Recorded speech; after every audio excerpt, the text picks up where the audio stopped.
Hi, my name's Heather. Welcome to my channel, The Sober Glow with Heather. I am going to be reacting to a few TikToks today as a therapist student. So these are my opinions. These are not fact. This is as a student. I am not a therapist, and this is just my opinion based off what I'm watching. So let's get into it. And excuse my appearance, I just woke up and I'm not going to get ready today. So first video that we're going to watch is Girl Defined. I have some things to say about this video, so let's watch it real quick. I thought of another confession that I just had to make. It's time for confessions here on Girl Defined. There was this really sweet couple that lived in our city. We were friends with them, but just a little more casually. And my husband, Zach, was like, hey, we should have this couple over for dinner. And I remember thinking in my head immediately like, oh, but the wife doesn't dress very modestly. If I have her over, she's probably going to wear something immodest. And then the whole dinner, we're just going to be sitting across from them and it's going to be awkward. And I just remember thinking like, it's probably not a good idea. And I even told Zach that, like, I just don't feel comfortable. And he was pushing back against it. He was like, they're our friends. Like, we should have them over. And I was just in a place in my heart of like, I felt like I had to control the environment that I was in, that my husband was in, so that we could both walk in purity, so that we could both walk in righteousness and be faithful to each other. And the only way to do that was to manipulate and control the environment. What a weight that we put on ourselves to put ourselves in that position. Okay, so she's saying that the wife that they were going to have over for dinner, the wife and the husband, they're worried about the way the wife dresses. And that could cause them to lust after her. That could cause the husband to lust after her.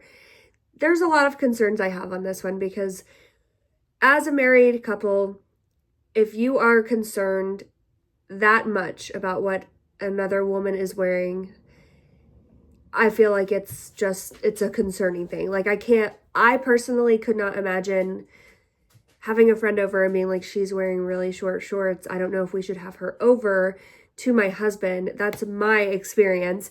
Sounds like there is not a lot of trust in this relationship. And it does sound like she was trying to manipulate and control the situation so that her husband didn't act a certain way, which is concerning in itself. That seems like something they should be in therapy over, talking about why she feels the need to control that situation. And was there some type of cheating before? Was there some type of breaking trust before? Why is it that she feels this way? If it is just because of her religion, still learning, and I don't really know how to respond to that, because that in itself, the whole thing is concerning to me. Not how I would want to live my marriage. So yeah, let's go to the next video. So this video is by someone who popped up on my For You page who I had an immense amount of issues with. Tania the Herbalist. She's a herbalist and she's a coach. I have a problem with coaches in general because basically a coach, if they are licensed or a professional, they will have in their bio like their profession, like licensed clinical social worker, licensed therapist, psychologist, stuff like that. Coaches don't have to have any type of certification. I could just slap label coach on my page, make a website, and have people pay me to talk to me.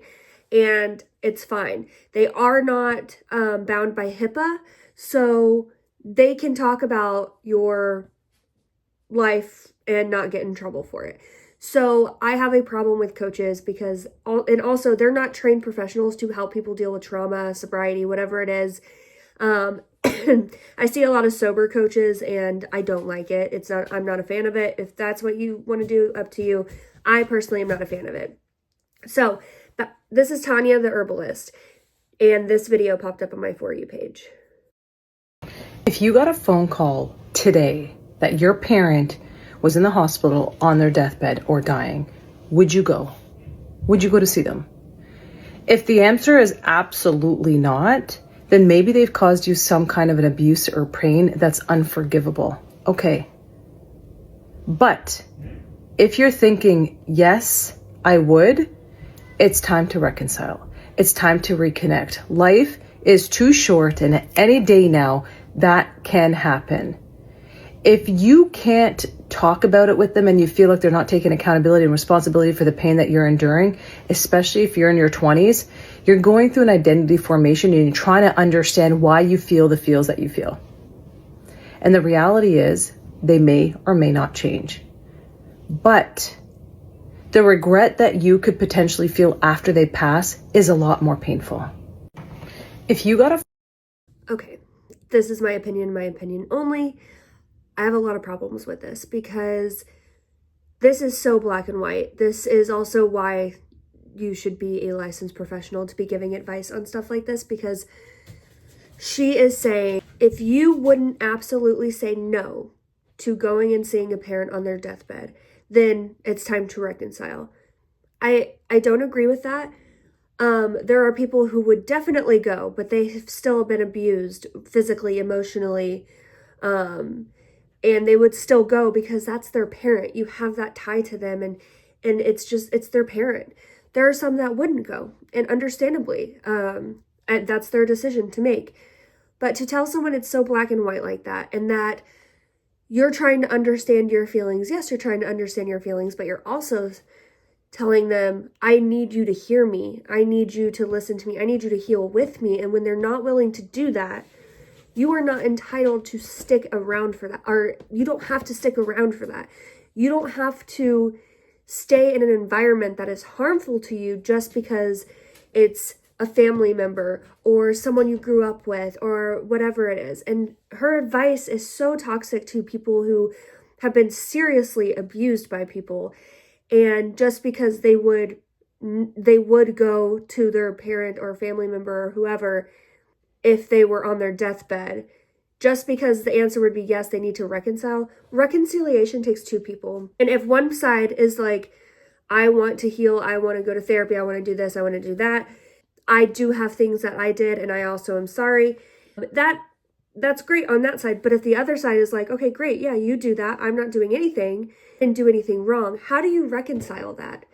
It takes two to reconcile, and she is painting a picture of like, it is the child's responsibility, the adult child or family member or whoever, to take on that hurt and just move on.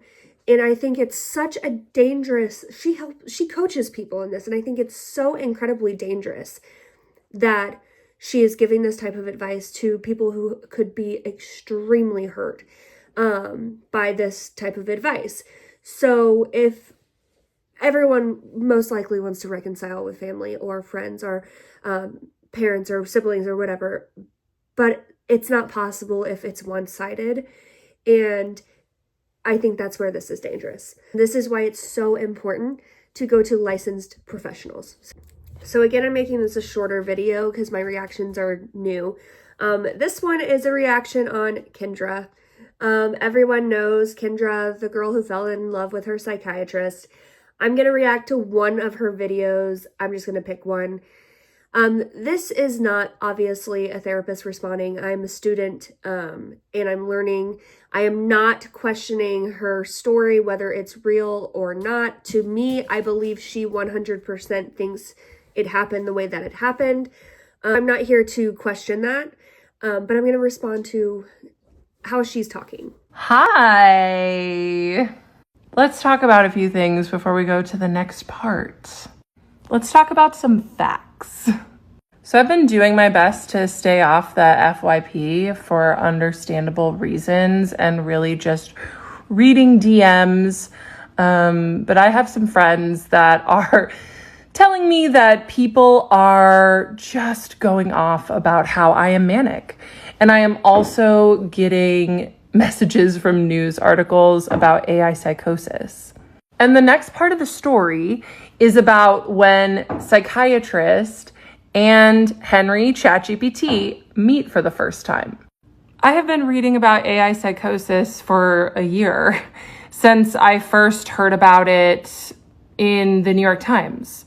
I read the New York Times every Sunday, and it's one of my favorite things to do. I get the paper delivered, and at least once a month, there's something in the paper about someone dealing with AI psychosis, and it is scary.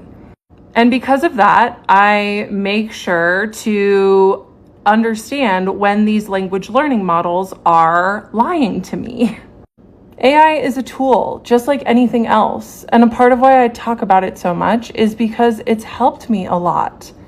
And I say all of this because Psychiatrist witnessed me interacting with these language learning models all the time.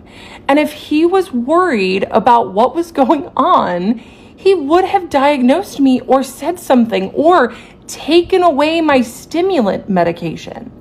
Psychiatrist may have been very manipulative and used our relationship for his own gain, but that doesn't make him bad at his job. He was actually quite good at his job. And I don't think that he would appreciate people coming on here and diagnose. If the psychiatrist is manipulating her and using her for personal gain, that quite literally means that he is bad at his job. Because any psychiatrist who takes advantage of a patient is bad at their job. It doesn't matter if they're prescribing the right medications or good at talking. They are bad at their job for taking advantage of their power position. So it feels to me like she has gone way viral and she might be backtracking a little bit because of how this is kind of turning out. I don't know if that's true, but I'm not going to be diagnosing her. Obviously, I'm not a therapist or a psychologist, and I just don't think it's appropriate to diagnose people over the internet. It is concerning that she uses AI as a tool.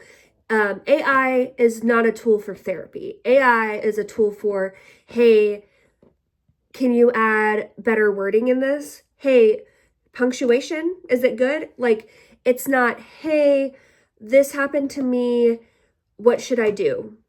Or this really traumatic event happened in my life and how should I handle it? It's not a tool for therapy. People will use it as that. And yeah, what she's talking about, AI psychosis, is absolutely real. And it kind of seems like she's experiencing that, in my opinion, but I don't know. I'm not around her. But she talks to her AI, Henry, a lot, and she named it. And she's asking, she has it call her the Oracle, and she is having it validate her experience with her psychiatrist, which is furthermore like kind of feeding this, whether it's a delusion or it really happened, it's feeding it a lot.